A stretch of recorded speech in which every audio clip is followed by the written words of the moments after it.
Hello friends! இது உங்கள் சபரியன் family. சபரியன் ஃபேமிலில நீங்களும் ஒருத்தராகணும்னு நெனைக்கிறீங்களா?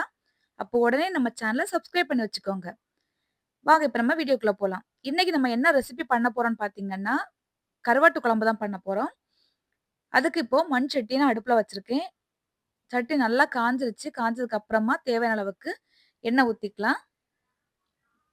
எண்ணெய் நல்லா காயட்டும். காஞ்சதுக்கு அப்புறமா நம்ம கடுகெல்லாம் சேர்த்துக்கலாம்.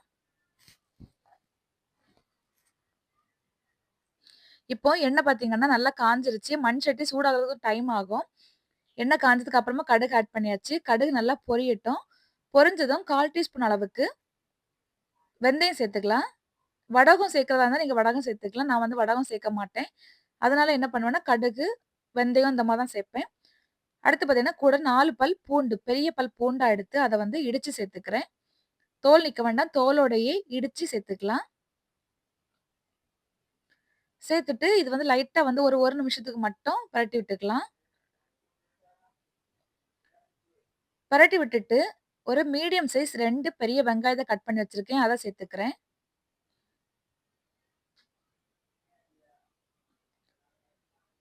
எப்பவுமே கருவாட்டு குழம்பு, மீன் குழம்புக்கு சின்ன வெங்காயம் சேர்த்தா ரொம்ப டேஸ்ட்டா இருக்கும். சின்ன வெங்காயம் உங்களுக்கு கிடைச்சுச்சு அப்படின்னு சொன்னா, ஒரு கைப்பிடி நெறைய வந்து சின்ன வெங்காயத்த சேர்த்துக்கோங்க. டேஸ்ட் ரொம்ப நல்லாருக்கும். நான் வந்து பெரிய வெங்காயத்த தான் குட்டி குட்டியா கட் பண்ணி சேர்த்துக்கிறேன்.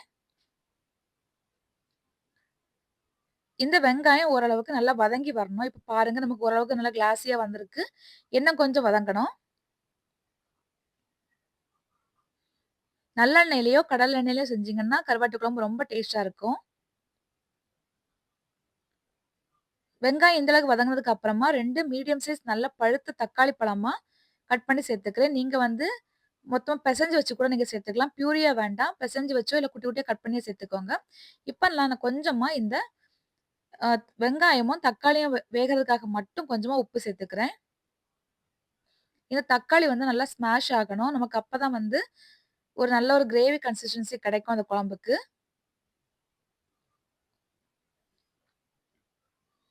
இப்ப பார்த்தீங்கன்னா, நமக்கு நல்லா ஸ்மாஷ் ஆயிடுச்சு. வெங்காயமும், தக்காளியும் ஒண்ணா சேர்ந்து நல்லா ஸ்மாஷ் ஆயிருக்கு. இந்த டைம்ல நான் ஒரு முருங்கக்காவ கட் பண்ணி வச்சிருக்கேன். அந்த முருங்கக்காவ சேர்த்துக்கிறேன். இந்த டைம்ல இங்க கத்தரிக்காவோ, எது வேணா காய் உங்களுக்கு என்ன காய் சேர்க்கணும்னு விருப்பம் இருக்கோ அத சேர்த்துக்கலாம். முருங்கக்கா சேர்த்ததுக்கு அப்புறமா நான் வந்து கருவாட கிளீன் பண்ணி வச்சிருந்தேன். என்ன கருவாடுன்னு பார்த்தீங்கன்னா, வெளமீன் கருவாடு இருக்கு இல்லையா? அந்த வெளமீன் கருவாடு தான். ரொம்பவும் ஃப்ரெஷ்ஷா இருக்கும் அந்த கருவாடு. அந்த வாசனையே சூப்பரா இருக்கும். அந்த கருவாடு சேர்த்த உடனே அவ்வளோ அழகா ஒரு நல்ல ஒரு வாசனை வருது. இந்த கருவாட்ட சேர்த்ததுக்கு அப்புறமா மொத்தமா எல்லாம் மிக்ஸ் ஆகுற மாதிரி, தக்காளி, வெங்காயம் எல்லாம் மிக்ஸ் ஆகுற மாரி பெரட்டி விட்டுட்டு, இதுக்கு வந்து மசாலா சேர்த்துக்கலாம் இப்போ. 4 டேபிள் ஸ்பூன் அளவுக்கு குழம்பு மிளகாய் பொடியும், 1 டேபிள் ஸ்பூன் அளவுக்கு தனி மிளகாய் பொடியும் நான் ஆட் பண்ணிக்கிறேன். கொத்தமல்லி பொடி, மஞ்சள் பொடி எதுவும் தனித்தனியா நான் ஆட் பண்ணல. இது மொத்தமாவே இதுல இருக்கும். அதில ஆட் பண்ணிட்டேன் அப்படியே. ஆட் பண்ணிட்டு மொத்தமா எல்லாம் மிக்ஸ் ஆகுற மாதிரி நல்லா அடுப்ப சிம்ல வச்சுட்டு பெரட்டி விட்டுக்கணும். ஏன்னா, மண் சட்டி சீக்கிரமா சூடா இருக்கும். கருகிடும் அதனால. சிம்ல வச்சு நல்லா பெரட்டி விட்டுக்கலாம். விட்டுட்டு, இப்போ இந்த குழம்புக்கு தேவையான அளவுக்கு புளி தண்ணி சேர்த்துக்கலாம். புளி தண்ணி வந்து நம்ம ஆல்ரெடி 2 தக்காளி பழம் சேர்த்துருக்கோம். அதனால ரொம்ப வந்து மாங்காய் நீங்க சேர்த்தீங்க அப்டி சொன்னா, அத அட்ஜஸ்ட் பண்ணி சேர்த்துக்கலாம். நான் இன்னைக்கு மாங்காய் சேர்க்கல. கருவாட்டு குழம்புக்கு மாங்காய் சேர்த்தா ரொம்ப நல்லாருக்கும். புளி தண்ணி நான் இவ்வளோ தான் சேர்த்துருக்கேன். சேர்த்துட்டு இந்த குழம்புக்கு தேவையான அளவுக்கு தண்ணி சேர்த்துக்கலாம் இதுல இப்போ.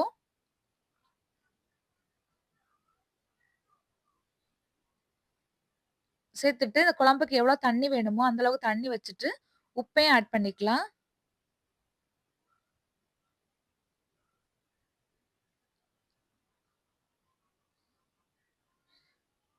இப்போ இந்த குழம்பு நல்லா கொதிக்கட்டும். கொதிச்சு முருங்கக்காய் எல்லாமே வேகட்டும். கருவாடு வேகறதுக்கு ரொம்ப டைம் ஆகாது. முருங்கக்காய் நல்லா வேகணும்.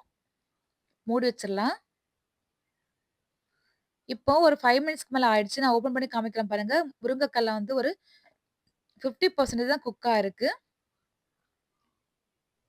நம்ம இந்த டைம்ல ஒரு தேங்காய் எடுத்து, அதுல ஒரு கைப்பிடி நெறைய தேங்காவ எடுத்து, ஒரு 1/2 டீஸ்பூன் அளவுக்கு ஜீரகமும், ஒரு 10 போல நல்ல மிளகும் சேர்த்து நான் அரைச்சு நல்லா பேஸ்ட்டா அரைச்சு வச்சிருக்கேன். அத இப்ப ஆட் பண்ணிட்டேன். நம்ம நார்மலா சேர்க்கிற மாரி நெறைய தேங்காய் அரைக்கல இன்னைக்கு. ஒரு கைப்பிடி அளவுக்கு தேங்காவும், ஒரு 1/2 டீஸ்பூன் அளவுக்கு ஜீரகமும், ஒரு 10 போல நல்ல மிளகும் சேர்த்து அரைச்சு நல்லா நல்லா பேஸ்ட்டா அரைச்சு இப்ப நான் இதில சேர்த்துட்டு, இனி வந்து குழம்புக்கு தேவையான அளவு தண்ணி வச்சாச்சு. நமக்கு ஆல்ரெடி இந்த மசாலாலாம் சேர்த்தோம்ல, அது வந்து கெட்டித்தனம் கொஞ்சம் குடுக்கும்.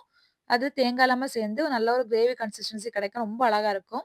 இப்ப மூடி போட்டு ஒரு 5 மினிட்ஸ் 5லேருந்து ஒரு 10 நிமிஷம் கழிச்சு பார்த்தீங்கன்னா, இந்த அளவு கொதிக்க ஆரம்பிச்சுருச்சு. குழம்பு வந்து கொஞ்சம் திக்கா நல்ல ஒரு திக்கான ஒரு கன்சிஸ்டன்சி வர ஆரம்பிச்சுருச்சு. முருங்கக்காய் நல்லா வெந்ததுக்கு அப்புறமா, நம்ம வந்து அடுப்ப ஆஃப் பண்ணிக்கலாம். இப்போ வந்து ஒரு 2 கொத்து கருவேப்பிலைய நான் ஆட் பண்ணிக்கிறேன். கருவேப்பிலை எப்பவுமே குழம்பு கொதிச்சுட்டு மீன் குழம்பு கொதிக்கும்போது ஆட் பண்ணீங்கன்னா, ரொம்ப வாசனை நல்லாருக்கும். கிட்டத்தட்ட பார்த்தீங்கன்னா, இப்ப நமக்கு குழம்பு ரெடி ஆயிடுச்சு. சுட சுட சாதத்துல போட்டு சாப்பிட ரொம்ப டேஸ்ட்டா இருக்கும். இப்ப நான் வந்து உப்பு எல்லாமே செக் பண்ணிக்கிறேன். புளிப்பு, உப்பு, காரம் கரெக்ட்டா தான் இருக்கும். நீங்க பச்சை மிளகா வேணா நீங்க ஆட் பண்ணிக்கோங்க. நான் பச்சை மிளகாய் எனக்கு ஆட் பண்ண மறந்துட்டேன். ஒரு 4 பச்சை மிளகா ஆட் பண்ணீங்கன்னா நல்லாருக்கும் கருவாட்டு குழம்புக்கு. உப்பு பார்த்தீங்கன்னா, எனக்கு கொஞ்சம் கம்மியா இருக்கு. அதனால நான் கொஞ்சம் உப்பு மட்டும் சேர்த்துக்கிறேன். ஏன்னா சாதத்துல போட்டு பெசஞ்சு சாப்பிடும்போது, கொஞ்சம் சுள்ளா இருந்தா தான் நல்லாருக்கும். அதனால உப்பு மட்டும் கொஞ்சம் ஆட் பண்ணிக்கிட்டேன். இவ்வளோதான் நம்மளுடைய கருவாட்டு குழம்பு சூப்பரா ரெடி ஆயிடுச்சு. நீங்களும் இதே மாரி ட்ரை பண்ணி பாருங்க. புடிச்சிருந்தா லைக் பண்ணுங்க, ஷேர் பண்ணுங்க, கமெண்ட் பண்ணுங்க. மறக்காம நம்ம சேனல சப்ஸ்கிரைப் பண்ணி வச்சுக்கோங்க. Thank you.